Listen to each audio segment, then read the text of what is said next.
Well, we're sitting at the New Delhi airport, all checked in, gone through security, got our bags, cup of coffee, and next stop is gate 18, Indigo to Kathmandu. On our way to Kathmandu. India and Qatar have been a great experience, and to top it off, we now have a few days scheduled in Nepal before heading home. We're flying into the Kathmandu Valley, which sits just south of the Himalayas. As the plane descends, we can see the topography changing beneath us. Flat land giving way to deep valleys, steep ridges, and terraced hillsides that seem to climb in every direction. It feels immediately different, like a country built vertically as much as horizontally. We're excited, curious, and ready to see what these last few days are going to bring. We are now in Kathmandu, and it looks like we're going to have these mobile exit devices here, one in the front and one in the back, it looks like. Well, we've gone pretty much through the visa process. We've got our visas here for Nepal, here in Kathmandu, and now we're going to go through our final check to get us into the country. We are now in Kathmandu.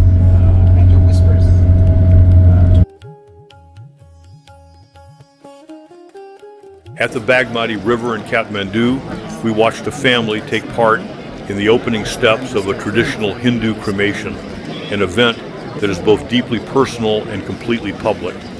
The body lay on a stone platform by the river as relatives moved around it with quiet purpose. They washed the face, arranged the cloth, and wrapped the body layer by layer in a way that followed a rhythm they all seemed to know. The sons and male relatives, not dressed in the traditional full white for reasons we could only guess at, carried out their roles with the same gravity and attention. From across the river, the low, hollow sound of conch shells rose and drifted through the air, giving everything a pulse that underscored the ritual. When the wrapping was complete, the men gathered at the head and foot of the platform, lifted the body carefully, and began the short procession toward the cremation area. There was no display of grief, only a steady, deliberate movement as they carried the wrapped form along the stone path beside the river. The conch call echoed again as they approached the pyre, marking the end of this first phase of the ceremony, just before the moment when the body would be set down for the next step. Once the body was set into place, we watched the ceremony move into its next stage, the moment after the body had been laid onto the pyre. The family stepped back slightly, giving space to one of the sons, who now carried the responsibility for the most symbolic act. He began to walk slowly around the pyre 3 times, each circuit deliberate and unbroken.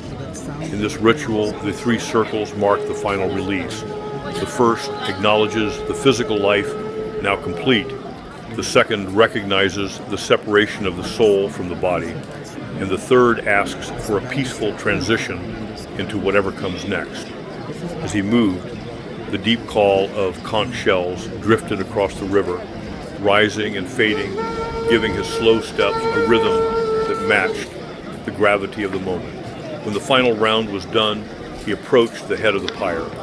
Using a small torch, he leaned forward and lit the fire at the face, the traditional starting point, honoring both the life that had been lived and the release now taking place. The flames caught quickly on the oils and flowers placed earlier, and a faint crackle rose under the continued conch calls. After that, the process shifted from family duty to the cremation attendant, a man who clearly knew every step. Without hesitation, he added wood in a specific pattern, adjusting for airflow and heat, shaping the fire so it would grow properly. His work was practical rather than ceremonial, but essential.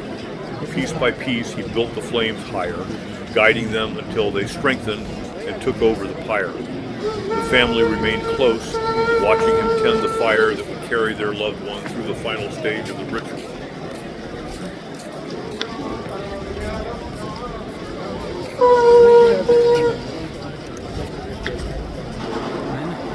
Along the Bagmati River, the cremation grounds stay active through most of the day, so it is common to see several pyres burning at once, each at a different stage of the ritual. One may be just catching, another already well engulfed, and a third reduced almost entirely to glowing embers. The air carries layers of sound, from the distant conch shells to the crackle of the fires, all folding into a rhythm that matches the steady flow of the river beside them. The ceremony rests on an old spiritual framework built around the classical elements. Fire is the purifier, the force that releases the soul from the body. Air carries that release upward. Water, represented by the river, receives the remains. Earth, in the form of wood and the stone platforms, gives structure to the ritual. Each element plays its part. Nothing is random. Everything fits within a belief that the body returns to nature and the soul continues on. As the footage moves across the different pyres, you can see this cycle unfolding at several points along the riverbank. Families stand quietly near each one, some just beginning the process, others nearing the end. When a cremation is fully complete and the fire burns down to ash and small fragments, the attendant gathers what is left. The ashes are then taken to the river's edge and poured into the flowing water. For Hindus, returning the remains to a sacred river is the final act of closure.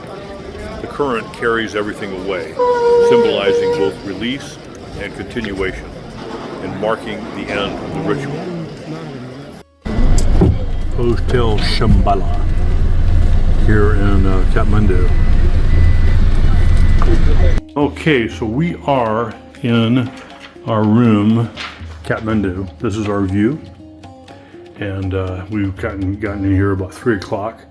Our next actual event will be at 6, so we've got plenty of time to rest and do what we want to do. Pretty cool view out the window here. Here's that infinity pool that we saw on YouTube. Pretty cool. Right now we're having a cigar up on the rooftop of our hotel. Looking that way is, you can see it in the valley there. That's a real tall Himalayan mountain behind it. These are foothills. And then looking that way, there's the sun setting in the west.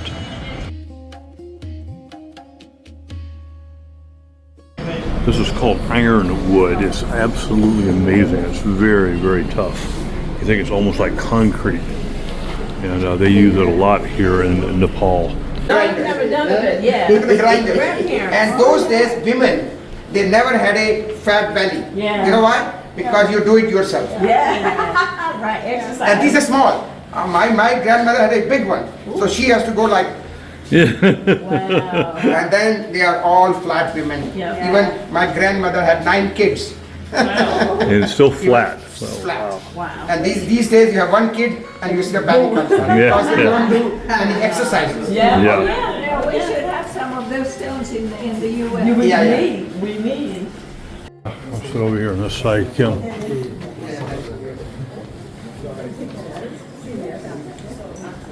Yeah. One of the first things we tried was a rice-based wine called sake.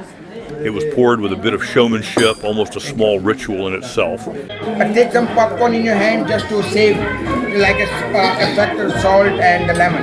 Put in your there and mouth and gulp it. Yeah, keep going now. Here we go. 1, 2, 3. Come on. Drink it, drink it, drink it, drink it, drink it. Yes, wonderful.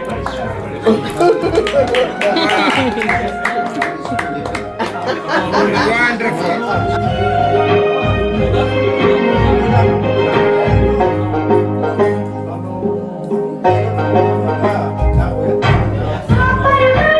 This is called 7. Okay, this is called 5 bean soup. I'm ready. Sake. You gotta drink it quick.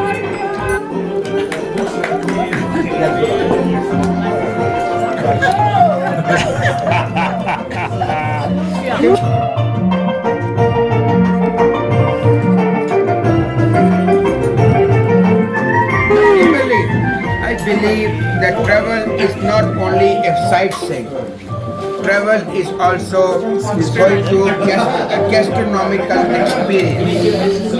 The food, I already did that twice. the aroma, the drinks, and the most important of the talk we do together. Yeah.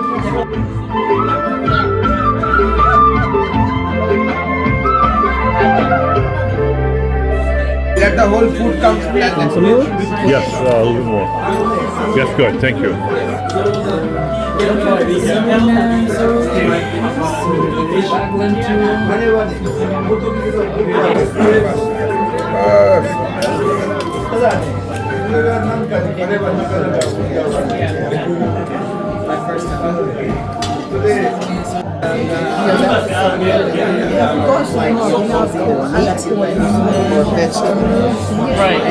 Cauliflower.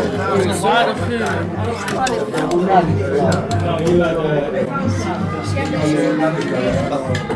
Yes. Yeah, a little, yeah.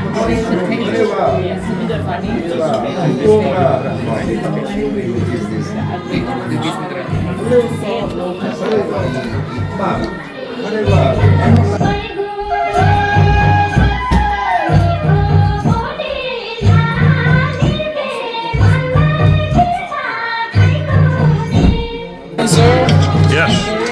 Yes. Chicken curry. Okay. Yep. What you can try before. So this is cauliflower. This is cauliflower right here. At 4:30 the next morning, we were on our way to the airport to catch an airplane that would take us out to see the Himalayas close up and our first look at Mount Everest itself. One of the things that's quite noticeable here is that the horns are not nearly as prevalent here. The driving is similar in terms of not staying in lanes and that sort of thing, but they don't hit the horns like they do in India. We are at the airport early, getting ready to jump on Buddha Airlines to go do the whole Everest thing. A little confusion, but we'll make it through. We all gave her our passport. She has the tickets, and she's going to go through the line on behalf of all 8 of us who are on this trip. So this is the buggy that we're going to be flying in to head out to see Mount Everest. Looks like it's going to be a pretty day. Got a nice moon out. Temperature's probably about 54 Fahrenheit right now. And of course the sun's coming out nice and slowly. It looks to me like we're going to have a nice flight today. Kim and I've got the best seats in the house.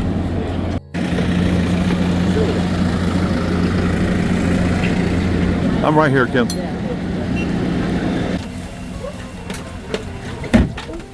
Ouch.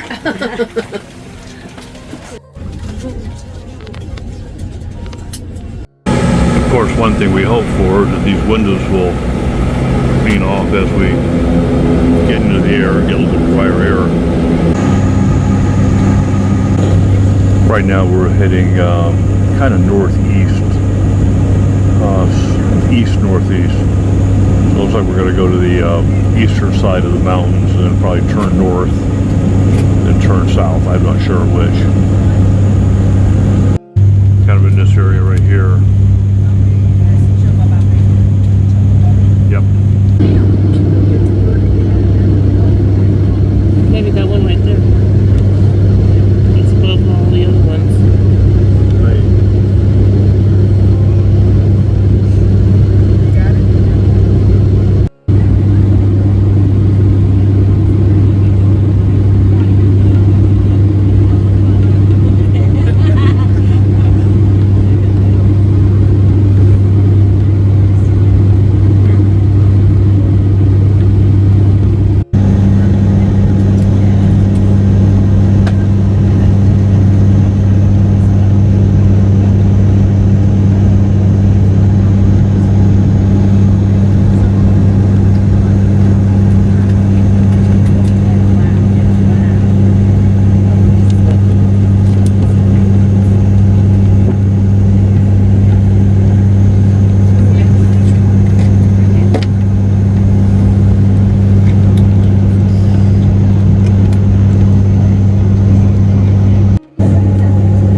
Everest.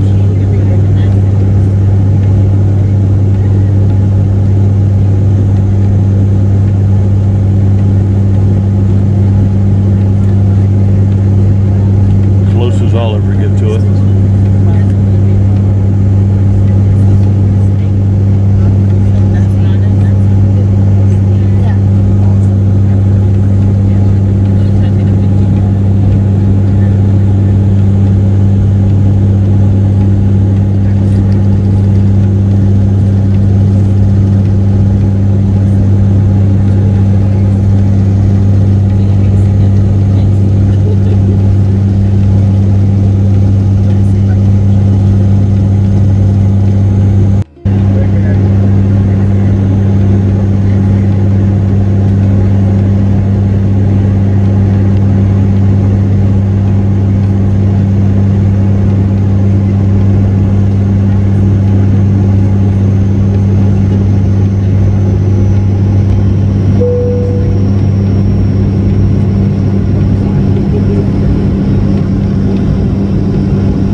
What? The holy mountain. Nobody allowed to climb this mountain Why? because Lord Shivaji and Parvati used to live there. That's why nobody allowed to climb this mountain. Is it dangerous? Is that the problem? Or is Yeah, it yeah. for religious reasons? Religious reason. Ah, there we go.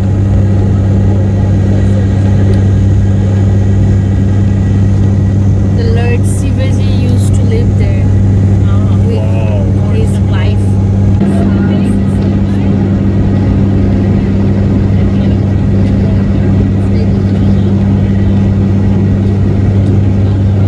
So beautiful.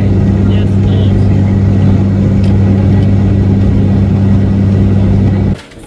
Have a nice day. See. In September 2025, Nepal unraveled in just 2 days.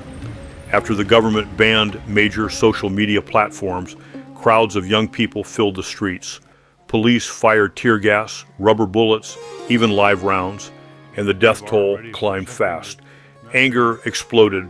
Protesters overran parliament, set buildings on fire, and burned homes of top politicians. The presidential palace. That's the presidential palace. Yeah, look at what happened to it, right? Wow. This is where the violence happened in September. Wow. And But several people were that's killed just by the police. front part New was, prime minister put damaged. in.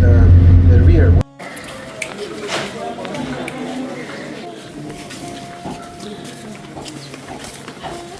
This is Kathmandu in Kathmandu, an 8th century wooden pavilion that gave the city its name. It collapsed in the 2015 quake, but was rebuilt exactly in the old style. This is part of the old Hanuman Doka Palace in Kathmandu Durbar Square, a Malla-era royal building known for its carved windows and leaning timber struts, still standing after the 2015 quake. Just a shelter, wooden shelter for traders who came through here to the state. But the name is interesting because the name is boundaries. The whole city of Kathmandu is named after this building and is actually a mispronunciation of the original name. In the 70s and 80s, Kathmandu was the official, I guess, headquarters for international hippies. Very fat dog. Very, very fat dog. The Kumari is Nepal's living goddess, a young girl believed to embody the deity Teleju. She lives in the Kumari house in Kathmandu Durbar Square, and every day people line up to enter the courtyard, hoping she'll appear at one of the carved windows. Anyone may enter the courtyard, but only Hindus can receive her formal blessings. She's chosen at about 3 or 4 years old from the Shakya caste after a long selection process that looks for specific physical traits and a remarkably calm nature. Once selected, she moves into the palace and lives a protected, largely secluded life. She studies, plays, and is cared for by attendants, but she almost never goes outside except during major festivals when she's carried through the streets so her feet never touch the ground. That is the window right there that the goddess shows up. 4-year-old girl was just installed last September. She'll go for probably another 8 years before she'll be replaced. The moment she reaches puberty, the goddess is believed to leave her, and a new Kumari is chosen. So this temple, this one right here, this one collapsed to the left, this one collapsed to the back, and then over was one over here to collapse, and they all collapsed at the with the earthquake of 2015. And this right here used to be called the hippie temple. And a lot of hippies were here. I mean, tons of smoking hash, long hair, the stuff I ran into in Europe. But they were outlawed in '79 when when Iran revolution started, and also Russia came in, Afghanistan. I'm not sure the relationship, but that's the situation. You notice that these buildings are going up and then bending in, and that's because there's no rebar in them. They tend to shift over. Pretty obvious, pretty wild, isn't it? Look at that. On Saturdays, Durbar Square turns into a living ritual ground. Incense hangs in the air everywhere you walk, drifting around the small stone temples and shrines scattered through the square. People line up to place flowers, rice, red powder, and butter lamps, and they ring the large brass bells before praying. Priests sit on low stools, applying tika to foreheads, and families bring their children for blessings. Groups circle the shrines clockwise, touching carvings or chanting softly as they pass. Butter lamps flicker in long rows, lit for good fortune or in memory of ancestors. At some of the fiercer temples, you'll see eggs or coconuts offered symbolically. You may hear hand drums or cymbals from a nearby ritual group. Walking through the square, you feel the energy of it all, the devotion in every small act. So Kim and I are now wandering around Kathmandu by ourselves, kind of taking a little break and just looking at all the folks kicking around and all the celebrations and the rituals. We can't even name all of them. I mean, it's just, or any of them. People bowing their heads in prayer, burning incense. They got temples here that are 1,200 years old plus. Pretty amazing, huh? Yeah, look at that tree right there. Yeah, I just saw Isn't that unbelievable?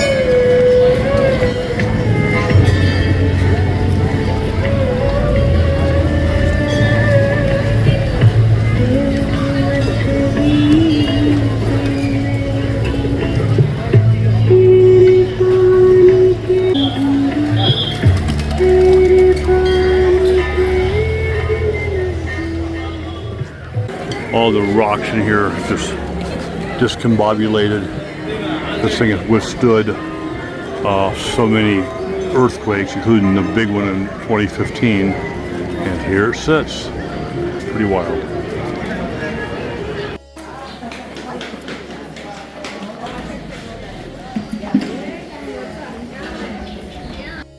So, interesting the way they do this. We see this throughout.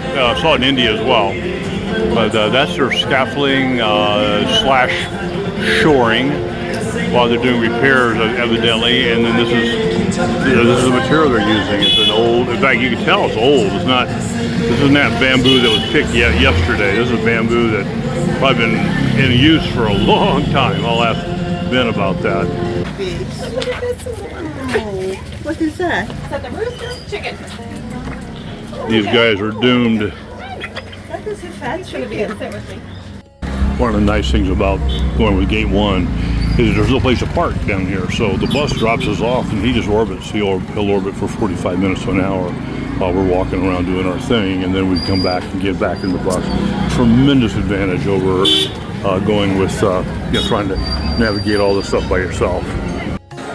So we're heading back to the bus. Hopefully, I think our tour manager is rendezvousing with the bus. All right, these are a little monkey proofing. Keeps monkeys from getting in their spots. These monkeys are apparently quite aggressive. It's inside. This actually has ashes and bone in it. Only one. Built in 1100. He was buried most of his life and was dug up and brought here in the 1700s. Buddha. Once a day, the guy takes a ladder up to there, and then he climbs a chain up to the top to change the prayer flags. No harness, no shoes. Swayambhunath, known to most visitors as the Monkey Temple, is one of the most sacred Buddhist sites in all of Nepal. For Buddhists, this hilltop shrine is a place of pilgrimage, prayer, and reflection. The great stupa represents enlightenment itself, and people circle it clockwise as an act of devotion. Along the pathway are long rows of metal prayer wheels. Each wheel contains written mantras, and when a pilgrim spins the wheel, it is believed to release the prayer into the world. You see families, monks, and everyday Nepalis making the circuit every day, touching each wheel as they go. It is very much a living religious site. Then comes the other side of Swayambhunath, the part that earns it its nickname. The entire hill is crawling with monkeys, and they are everywhere, fully integrated into daily life up here. The name Monkey Temple comes from the fact that they've lived around the stupa for centuries and behave like they own the place. They're clever, fast, and absolutely mischievous. They steal food, snatch anything that looks interesting, and have no fear, weaving right through crowds of people. They know who the tourists are, and they know tourists usually carry snacks. They can also get aggressive if they think you're an easy target or if you challenge them for something they want. While I was attempting to video a mother and baby, an aggressive male suddenly rushed in, hissed, and made it clear I was too close. They read people instantly. I backed off fast. At the Monkey Temple, you learn quickly that the monkeys make the rules. Locals barely react to them, but visitors quickly learn that these monkeys are part of the experience, part of the chaos, and part of what makes this hilltop shrine unforgettable. So we're going to head on back down towards the bus now.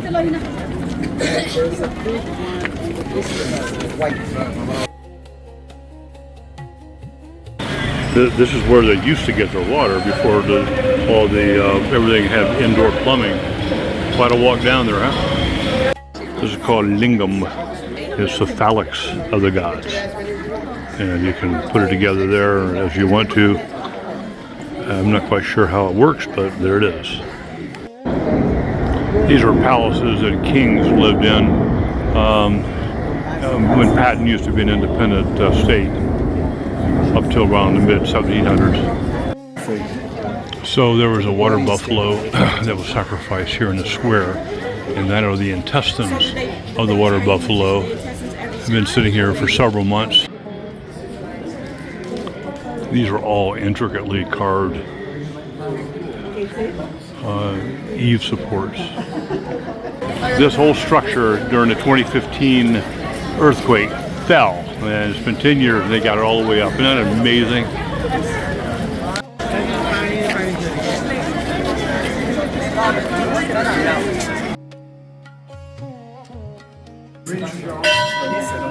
This monastery was established in the 8th century, and the shrine in the middle was built in the around 1100 or so.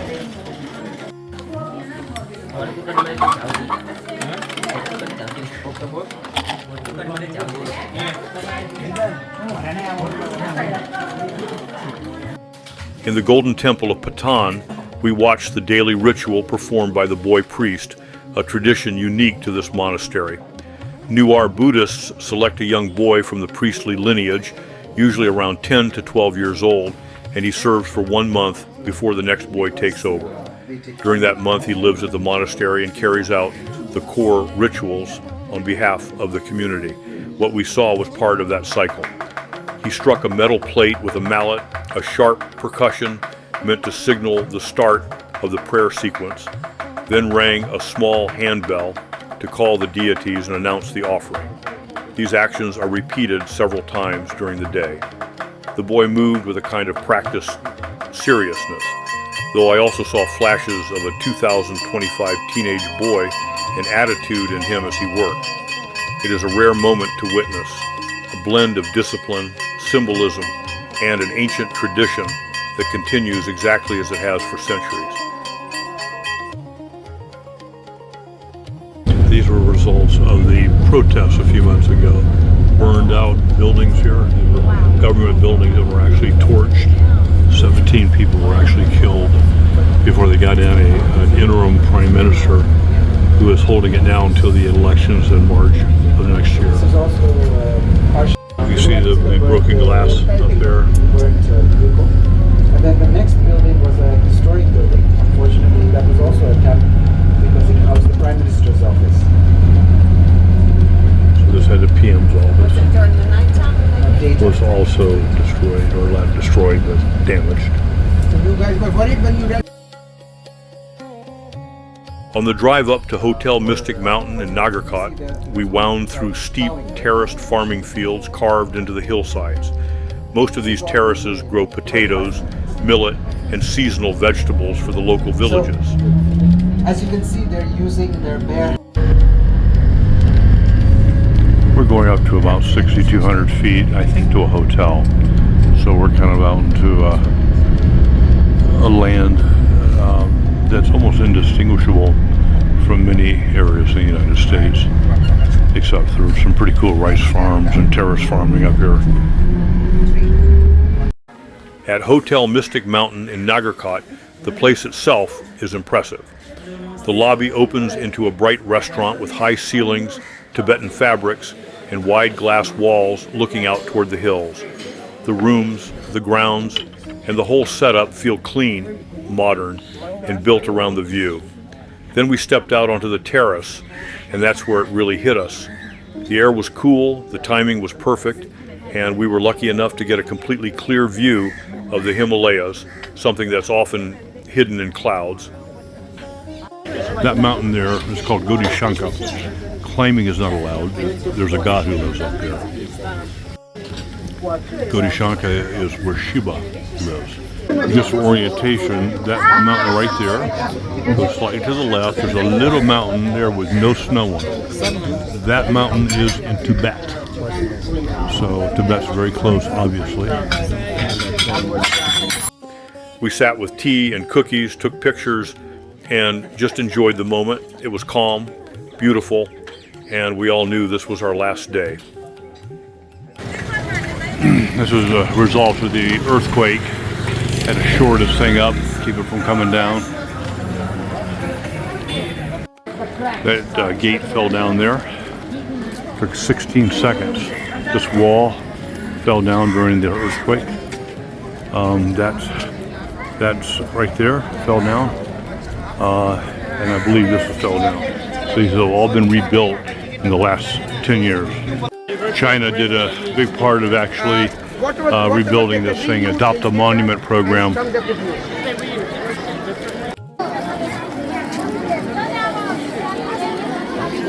Somebody's in the Tibetan traditional dress. And the apron This is a that they're Tibetan wearing, group. almost all of them are wearing the apron. That's a sign of marriage. So the apron is the sign of marriage. Yeah. This is the 55 window building.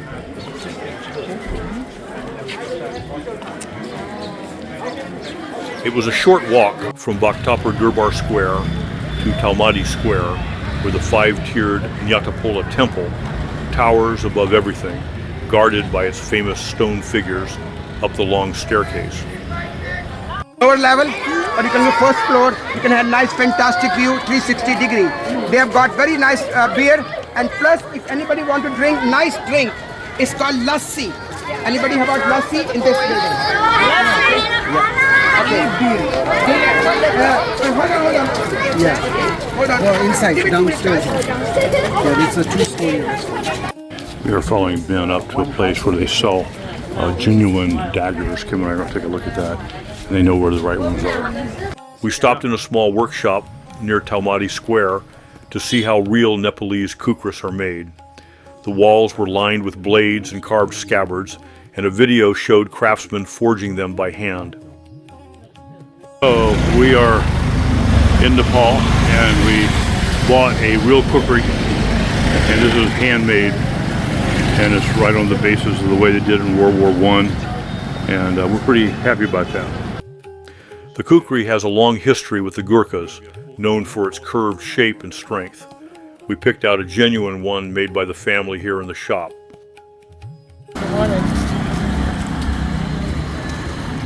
Maybe later on.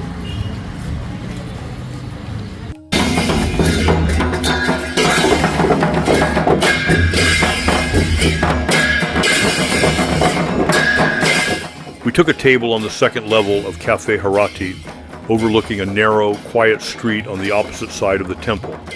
It was a peaceful spot for a quick snack before moving on to our final stop of the day.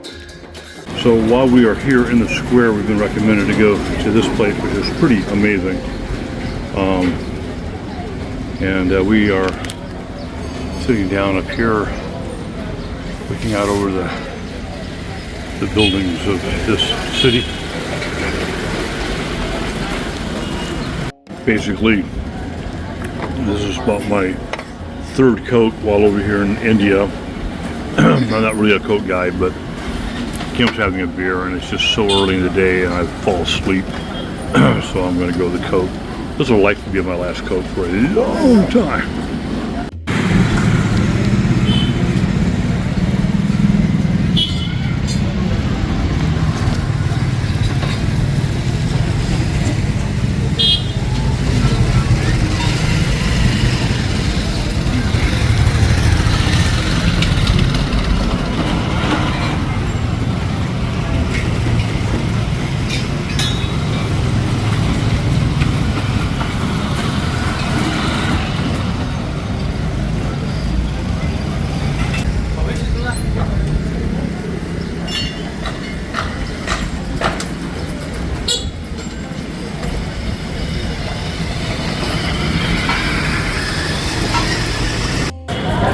So here's that circular thing that we've seen so many times on various videos, etc. And here it is.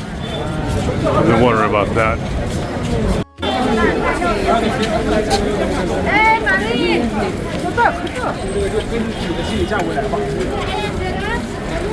Wow, it's more crowded than it was in the movies we saw.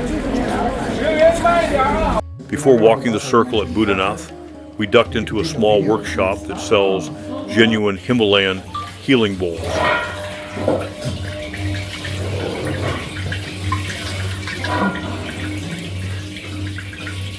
These aren't the cheap machine-stamped bowls you see on the street.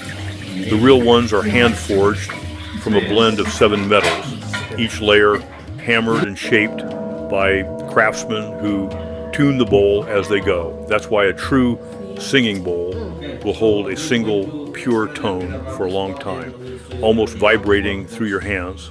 Okay, so namaste. So a little bit of gold and silver, copper, iron, tin, lead, and zinc. 7 metals. Okay. We watched them demonstrate the sound, and it was rich, steady, and calming. We ended up buying one, not a large bowl, but something meaningful that will keep as a reminder of this place. So, what you do? All right, well, we just bought our singing bowl. Now we're doing our walk around that thing that I saw. And one way around, all the way around. Buddhanath is one of the oldest and most important Buddhist sites in Nepal, with the stupa dating back roughly 1,400 years. The entire complex is a perfect circle, and the tradition is to walk around it clockwise, spinning the prayer wheels as you go. Pilgrims make this circuit at all hours of the day, some doing it once, others dozens of times as a devotional practice. Monks from the surrounding monasteries come here as well, chanting, praying, or simply sitting along the walls. On a Sunday, the place fills with every kind of visitor, from locals out with their families, to Tibetans in traditional dress, to people taking in the atmosphere from rooftop cafes. You see butter lamps being lit, offerings placed at the shrines, and the constant flow of color from the prayer flags overhead. It's one of the few places where daily life and deep spiritual practice mix so naturally, you almost don't notice the boundary. This was burnt down during the protests a few months ago. They totally torched It it. must be scary when the flames comes out. Well, this is our last look out at Nepal, Kathmandu, and it's coming up on about 15 minutes till 2 locally. We're getting ready to jump in a transport van or probably a car, head over to Kathmandu Airport and begin our long trek back home. And this wraps up our November 2025 trip through Qatar, India, and Nepal. We did part of it on our own and part with Gate 1, which turned out to be a solid experience from start to finish. For anyone who enjoys travel, I'd strongly suggest putting India and this part of the world on your itinerary. The culture, the history, the energy, and the sheer variety of experiences make it unforgettable. You will not be disappointed.